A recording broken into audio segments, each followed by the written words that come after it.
Há uma pergunta que tem ecoado, não apenas nas redes sociais, mas nos corredores silenciosos dos lares brasileiros. Uma inquietação que vai muito além dos algoritmos e dos stories efêmeros. Você está realmente prestando atenção no que importa? Você notou a discussão acalorada entre aquela influenciadora e o analista político? Você acompanhou o desabafo daquela deputada nas redes? Você viu a notinha subliminar que aquele senador direcionou ao seu colega? Todo mundo parece estar envolvido numa guerra de narrativas. Uma coreografia perfeita de distrações, onde a plateia, nós, somos levados a aplaudir o espetáculo errado.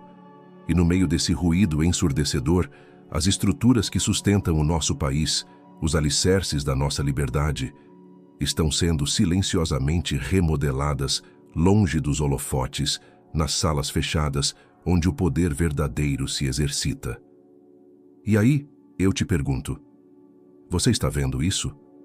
Porque eu estou. Que antes de mergulharmos nas superficialidades que dominam o debate, é fundamental que eu te conduza por um labirinto de eventos que têm sido magistralmente ofuscados, mas que possuem o poder de definir o destino das próximas décadas.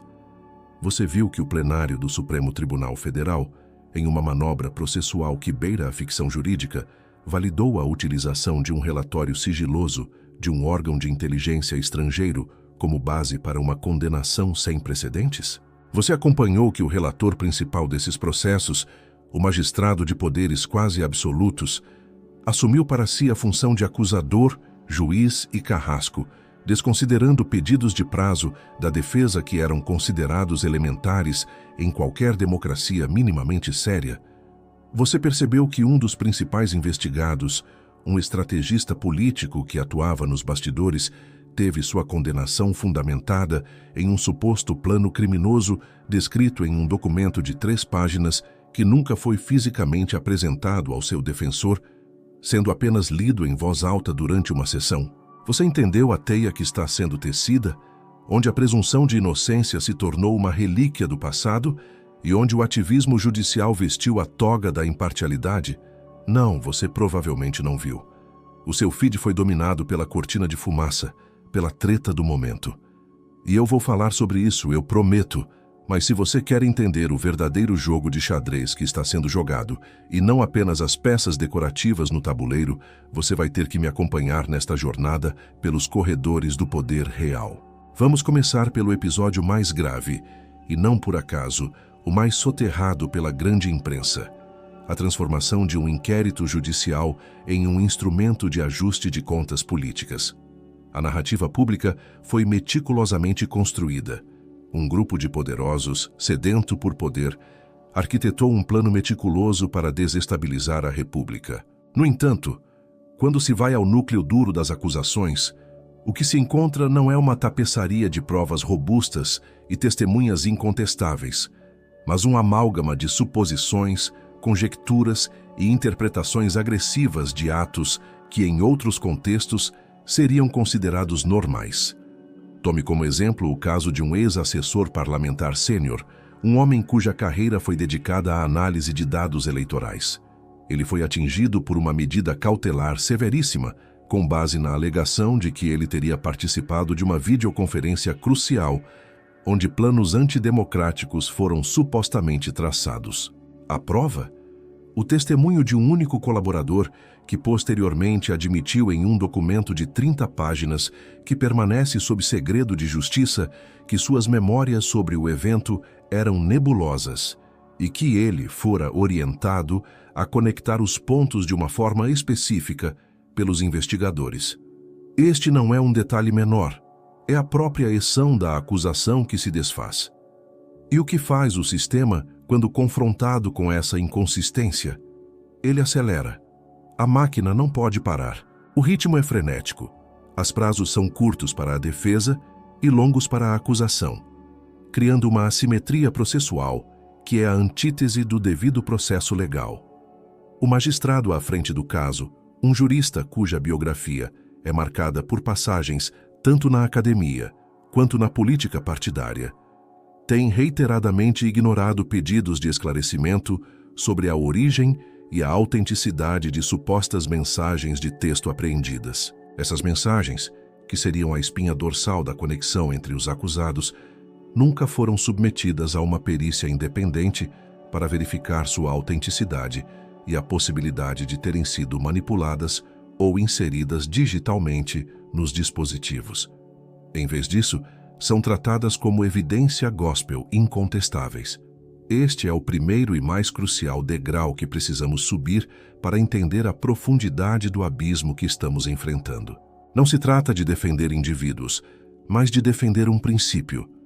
Em um Estado de direito, a acusação prova sua tese com transparência e materialidade, não com segredos e pressa. E assim, adentramos o cerne da maquinação, um território onde o conceito de prova foi tão distorcido que se tornou irreconhecível para qualquer estudante de direito em seu primeiro ano de faculdade. A situação envolvendo o estrategista político, que vamos chamar de Rafael Costa, serve como um microcosmo perfeito dessa distopia jurídica. A acusação inicial, que justificou sua prisão preventiva e a busca e apreensão em sua residência, era cristalina. Ele havia fugido para o exterior, especificamente para o território norte-americano, em um voo clandestino dias após a transição de governo. A mídia ecoou a narrativa com manchetes bombásticas sobre um fugitivo da justiça, pintando um quadro de culpa e fuga. No entanto, o que ocorreu nos bastidores foi uma sequência de falhas, ou talvez de conveniências, que deveriam envergonhar qualquer instituição que se pretenda séria. A defesa de Rafael, composta por uma equipe de advogados criminalistas com décadas de experiência, não se limitou a negar a acusação. Ela a desmontou peça por peça com uma contundência rara. Em uma petição de 82 páginas, eles não apelaram para a emoção, mas para a frieza dos documentos oficiais. Apresentaram ao tribunal o registro do Departamento de Imigração, obtido através de um tratado de cooperação legal que atestava de forma inequívoca que nenhum passaporte, seja o diplomático ou o comum vinculado ao nome de Rafael Costa, havia cruzado qualquer fronteira internacional naquele período. A defesa foi além, anexando comprovantes de presença no país, transações com cartão de débito em estabelecimentos comerciais de sua cidade, registros de entrada em seu condomínio, através de biometria, e até mesmo a ata notarial de um cartório onde um tabelião certificou presencialmente que o Sr. Costa estava em território nacional na data crítica. Diante de um muro de evidências tão sólido, a reação da autoridade policial responsável pela investigação não foi de reconhecer o erro e se retratar. Pelo contrário, a narrativa mudou. A viagem, outrora o pilar da acusação, tornou-se subitamente irrelevante. Em um dos momentos mais surrealistas desse processo, o delegado titular, um homem com mais de 20 anos de carreira, argumentou em seu despacho que a suposta jornada internacional não era, no fundo, crucial para o pedido de prisão. Ele então introduziu uma nova e criativa teoria, a de que um agente não identificado, aproveitando-se de um protocolo de imigração para comitivas oficiais, teria simulado a entrada de Rafael nos Estados Unidos, utilizando seu passaporte comum, que é de cor azul marinho, em uma fila diplomática reservada a portadores de passaportes vermelhos. A defesa, em resposta, simplesmente perguntou: como é possível que um funcionário de imigração norte-americano, treinado para identificar documentos, aceitasse um passaporte de cor completamente diferente em um canal restrito, sem a presença física do portador, e ainda registrasse a entrada sem qualquer questionamento?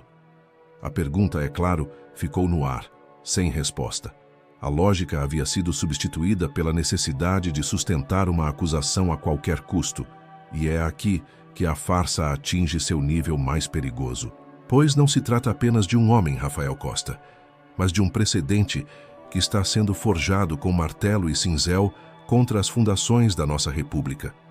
Se as provas podem ser tão flexíveis, se as narrativas podem se transmutar da noite para o dia sem constrangimento, e se a autoridade policial pode, impunemente, substituir fatos por ficções forenses, então nenhum cidadão, independente de sua posição política, está seguro.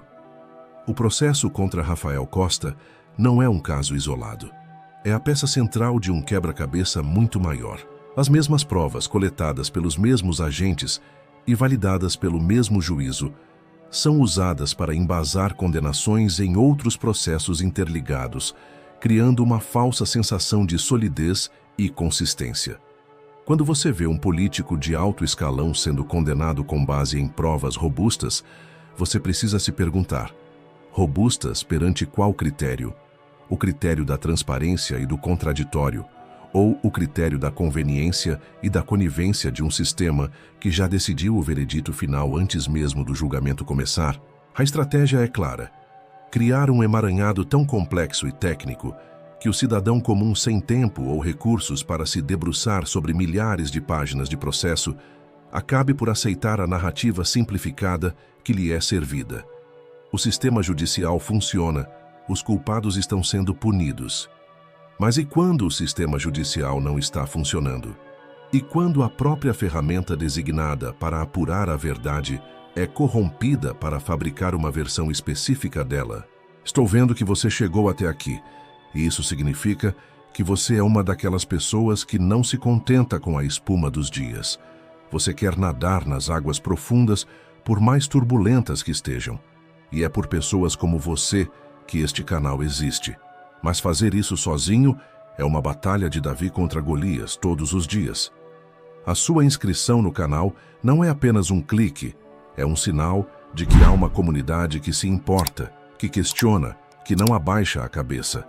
É um sinal para o algoritmo, sim, mas é principalmente um sinal para mim e para todos nós de que não estamos sós. E eu quero te convidar a fazer mais do que se inscrever. Nos comentários, eu quero que você me diga, com uma palavra, qual é o símbolo que melhor representa a sua esperança por justiça neste momento. Pode ser uma tocha, uma balança, um farol, um livro aberto. Não precisa ser longo. Deixe essa palavra lá. Vamos criar um mosaico de significados, um painel de esperança coletiva que vai muito além dos likes. Vamos mostrar que a nossa comunidade é feita de pensamento e propósito. Avancemos então para a arena onde as batalhas mais cruciais estão sendo travadas não com armas, mas com canetas e interpretações que rasgam o tecido da Constituição. O cerne da questão, o ponto de ignição que transforma um erro processual em uma crise institucional de proporções monumentais, reside na sistemática violação do que os juristas chamam de direito ao contraditório e à ampla defesa.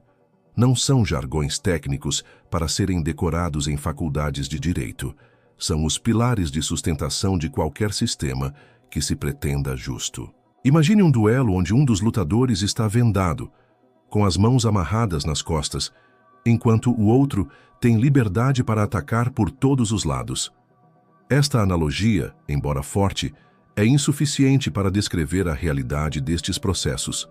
Aqui, é como se o próprio juiz do combate periodicamente descesse do seu pódio para desferir golpes no lutador vendado, enquanto grita as regras do jogo para a plateia, que vê apenas a ilusão de uma competição leal. Um dos exemplos mais gritantes é o tratamento dado às delações premiadas. Em um sistema saudável, o testemunho de um colaborador é um elemento a ser rigorosamente avaliado, confrontado com outras provas e, sobretudo, submetido ao crivo da defesa. No entanto, o que se viu em múltiplos depoimentos foi um espetáculo de indução. O investigador, no papel de inquisidor, não se limitava a perguntar: "O que você viu?" Ele apresentava ao colaborador trechos de supostas mensagens, fragmentos de delações de terceiros ainda sob sigilo, e então perguntava: "Considerando esta informação, não é verdade que o fato X ocorreu?" A testemunha, muitas vezes já fragilizada pela situação de delator, é guiada a preencher as lacunas de sua memória com o que o investigador deseja ouvir. O resultado é uma narrativa costurada em tempo real, um Frankenstein probatório, onde a memória genuína se mistura com sugestões e informações vazadas. Posteriormente, nos autos do processo, essa declaração induzida é tratada como uma revelação espontânea e robusta, a prova testemunhal, que corrobora a tese acusatória, A defesa, é claro, luta para anular esses testemunhos apontando a violação processual. A resposta do magistrado, porém, tem sido consistentemente a de considerar tais argumentos como meros protelatórios ou tentativas de desgastar a investigação. O princípio básico de que uma prova contaminada na origem contamina todo o processo é ignorado em favor de uma eficiência, que só flui em um sentido, o da condenação. E isso nos leva a um segundo ponto, talvez o mais aterrador de todos: a judicialização da política e a politização da justiça deixaram de ser uma teoria conspiratória para se tornar a metodologia de operação. O magistrado que centraliza estas investigações não é mais uma figura neutra. Ele é um ator político de primeira grandeza, cujas decisões em sala de audiência ecoam imediatamente nos palácios do Planalto e nos estúdios de televisão. Ele não responde a um eleitorado, mas sua influência molda a vontade desse eleitorado. Quando este mesmo juiz assume para si a função de, por exemplo, censurar publicações em redes sociais e determinar a remoção de conteúdos sob a alegação de combate à fake news, ele concentra um poder que deveria ser distribuído entre os três poderes. Ele legisla, ao criar novas regras de conduta, executa, ao ordenar a polícia para cumprir suas determinações de censura, e julga, ao processar e condenar quem desobedece. Esta tríade funesta é o retrato mais fiel de um autoritarismo que não precisa de tanques nas ruas. Basta ter o monopólio da narrativa. A situação chegou a um ponto tão crítico que mesmo setores tradicionalmente alinhados com o governo central começam a demonstrar um desconforto visível.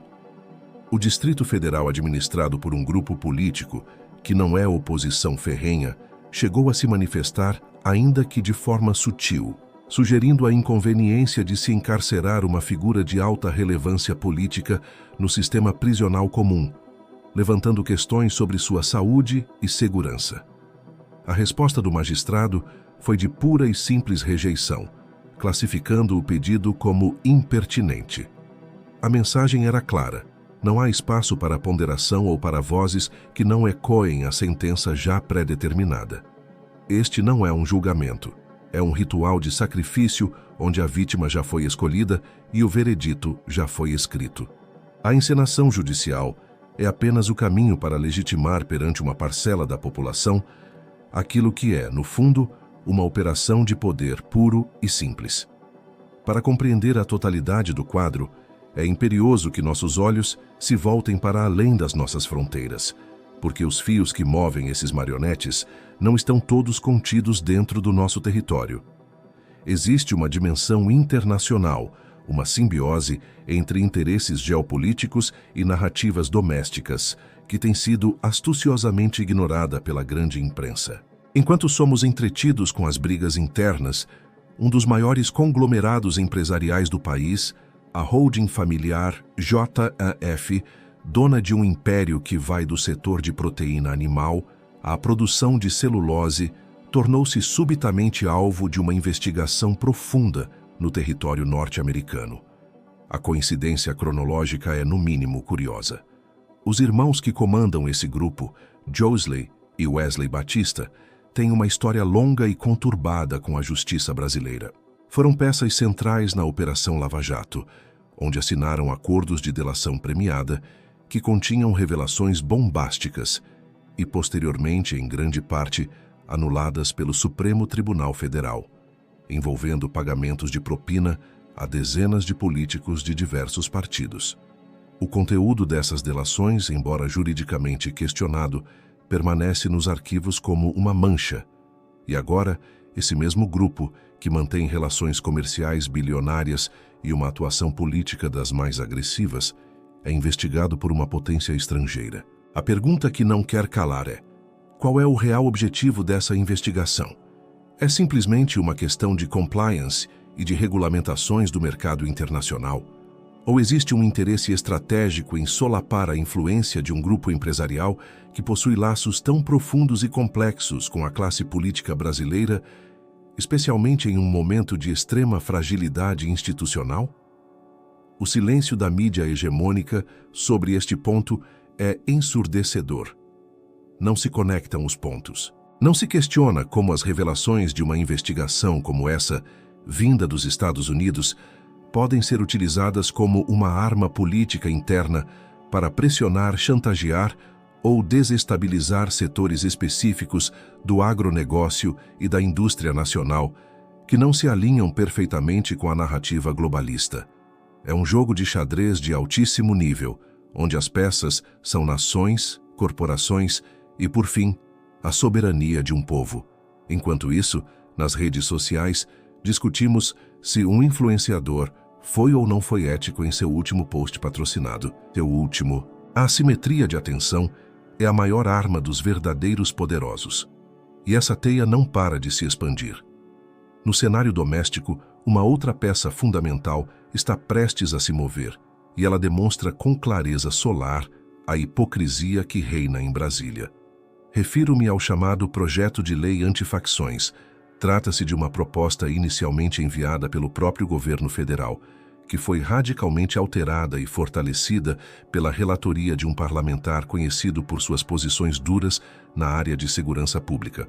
O projeto, em sua nova versão, prevê medidas de endurecimento penais tão severas que, se implementadas, cerceariam de vez a atuação das organizações criminosas que aterrorizam a população. A ironia, que beira o sarcasmo, é que o próprio governo que enviou o projeto original agora se vê encurralado.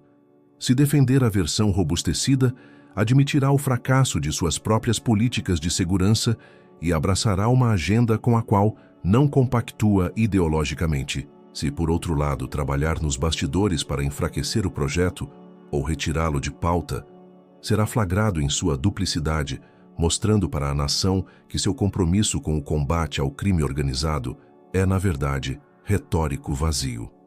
O partido no poder está, literalmente, encurralado pela sua própria jogada. E este é um daqueles momentos de rara clareza onde a máscara cai e podemos ver o jogo de poder em sua forma mais pura. A votação deste projeto não é apenas sobre segurança pública. É um teste de fogo para a coerência e a honestidade intelectual de um governo que se elegeu prometendo ordem, mas que governa através do conflito e da relativização. A pressão da sociedade civil, da mídia independente e da oposição parlamentar será fundamental para forçar a mão e expor a verdade. E você, duvida que teremos manchetes nos grandes portais explorando este dilema governamental com a mesma veemência que exploram uma fofoca política? Eu também duvido. A cortina de fumaça precisa permanecer densa. Diante de um cenário tão complexo e deliberadamente opaco, a pergunta que se impõe é: o que nos resta? Qual é o caminho a seguir quando as instituições que deveriam nos proteger se voltam contra os seus próprios cidadãos? A resposta, embora desafiadora, não é o desespero. O primeiro e mais crucial passo é uma mudança radical de foco. Precisamos coletivamente parar de alimentar o monstro da discórdia irrelevante. A treta política, a fofoca personalista, a briga por migalhas de relevância nas redes sociais. Tudo isso é o combustível que mantém a máquina de distração funcionando a todo vapor. Enquanto estamos entretidos em brigar entre nós sobre qual personalidade pública foi mais desleal, ou qual grupo interno cometeu o erro mais grave, o nosso poder de influência sobre o que verdadeiramente importa, a liberdade, a justiça, a soberania, se esvai como água entre os dedos. A estratégia do adversário é precisamente essa: fragmentar, dividir, desmobilizar. Eles não precisam nos vencer no debate de ideias. Eles só precisam nos fazer girar em círculos, mordendo nossos próprios rabos, até o cansaço e o ceticismo nos imobilizarem por completo. Portanto, o chamado mais importante que posso fazer hoje é por uma unidade de propósito. Isso não significa uma união forçada, onde todos devem pensar exatamente da mesma forma e apoiar as mesmas pessoas incondicionalmente. Significa, sim, uma convergência estratégica em torno de objetivos fundamentais e inegociáveis.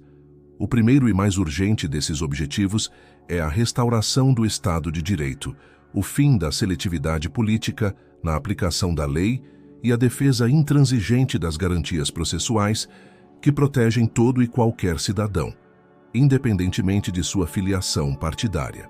Precisamos canalizar a energia que está sendo gasta em acusações internas para uma pressão coordenada e inteligente sobre as instituições que ainda podem ser influenciadas pela vontade popular.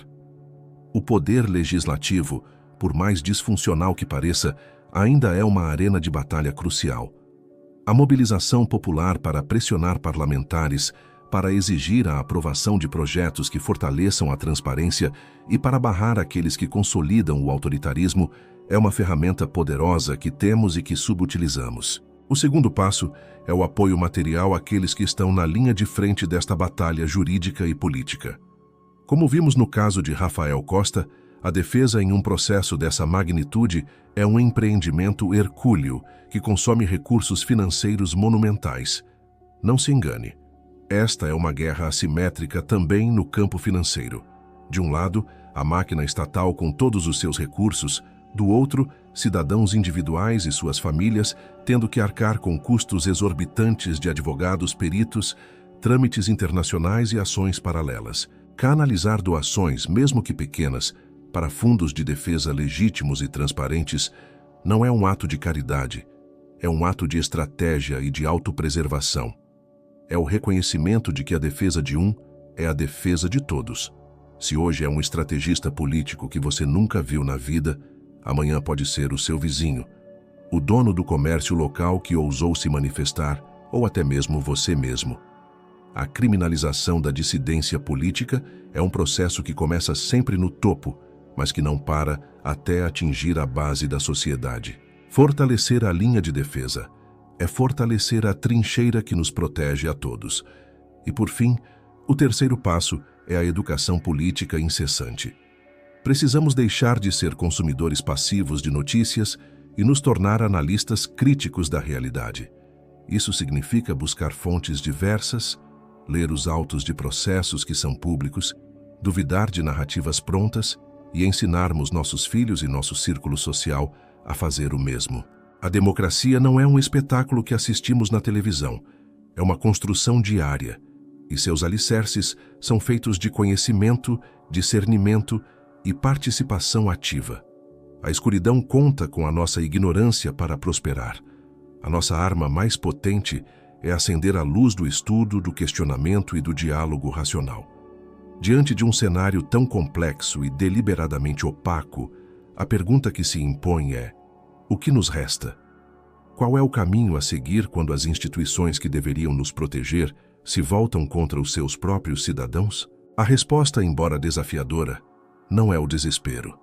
O primeiro e mais crucial passo é uma mudança radical de foco. Precisamos, coletivamente, parar de alimentar o monstro da discórdia irrelevante. A treta política, a fofoca personalista, a briga por migalhas de relevância nas redes sociais. Tudo isso é o combustível que mantém a máquina de distração funcionando a todo vapor. Enquanto estamos entretidos em brigar entre nós sobre qual personalidade pública foi mais desleal ou qual grupo interno cometeu o erro mais grave, o nosso poder de influência sobre o que verdadeiramente importa, a liberdade, a justiça, a soberania, se esvai como água entre os dedos. A estratégia do adversário é precisamente essa: fragmentar, dividir, desmobilizar. Eles não precisam nos vencer no debate de ideias. Eles só precisam nos fazer girar em círculos, mordendo nossos próprios rabos, até o cansaço e o ceticismo nos imobilizarem por completo. Portanto, o chamado mais importante que posso fazer hoje é por uma unidade de propósito. Isso não significa uma união forçada, onde todos devem pensar exatamente da mesma forma e apoiar as mesmas pessoas incondicionalmente. Significa, sim, uma convergência estratégica em torno de objetivos fundamentais e inegociáveis. O primeiro e mais urgente desses objetivos é a restauração do Estado de Direito, o fim da seletividade política na aplicação da lei e a defesa intransigente das garantias processuais que protegem todo e qualquer cidadão, independentemente de sua filiação partidária. Precisamos canalizar a energia que está sendo gasta em acusações internas para uma pressão coordenada e inteligente sobre as instituições que ainda podem ser influenciadas pela vontade popular. O poder legislativo, por mais disfuncional que pareça, ainda é uma arena de batalha crucial. A mobilização popular para pressionar parlamentares, para exigir a aprovação de projetos que fortaleçam a transparência e para barrar aqueles que consolidam o autoritarismo, é uma ferramenta poderosa que temos e que subutilizamos. O segundo passo é o apoio material àqueles que estão na linha de frente desta batalha jurídica e política. Como vimos no caso de Rafael Costa, a defesa em um processo dessa magnitude é um empreendimento hercúleo que consome recursos financeiros monumentais. Não se engane, esta é uma guerra assimétrica também no campo financeiro.